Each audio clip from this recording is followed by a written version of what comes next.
Alors, madame, monsieur, bienvenue à vous si vous nous rejoignez. Après Libreville, Luanda et Brazzaville, le président français Emmanuel Macron pose ses valises ce vendredi soir ici à Kinshasa, dernière étape de sa tournée en Afrique centrale. Et c'est à quelques heures de cette visite dans la capitale quinoise qu'une délégation des parlementaires français conduite par Carlos Martins Bilongo a pris langue avec le membre du bureau de l'Assemblée nationale, également dans le cadre du renforcement de la coopération parlementaire entre les élus congolais et français.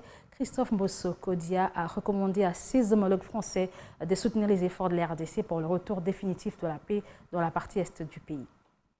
Nous avons précisé à nos collègues que le peuple congolais, sa priorité en ce moment ici, c'est la paix.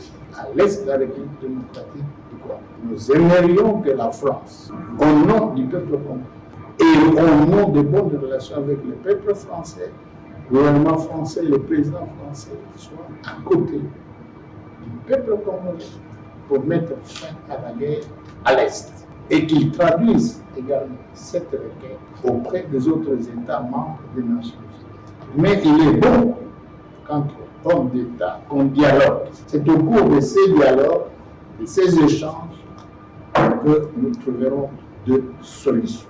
Plutôt que de nous repousser, d'éviter de parler, de dialoguer. Dans ces conditions-là, nous sommes favorables à l'arrivée du président Macron pour que les autorités congolaises lui disent la vérité. Ça a été un échange intéressant entre parlementaires.